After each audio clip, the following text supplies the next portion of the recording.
Okay, so kabit na natin guys. Yun.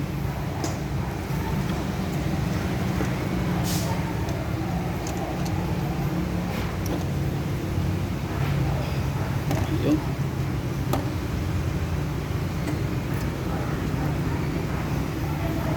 Okay.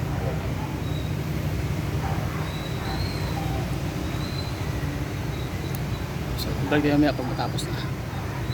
Yan yung intake manifold assembly. So, salpak mo agad diretso. Okay, so ito na yung kanyang throttle housing. So, dito rin throttle body guys ilalagay. Ito na naman yung mechanism niya sa mga vacuum. Yan, so kailangan kumpleto yan, di pwede mawala yung mga vacuum hoses niya. Oo.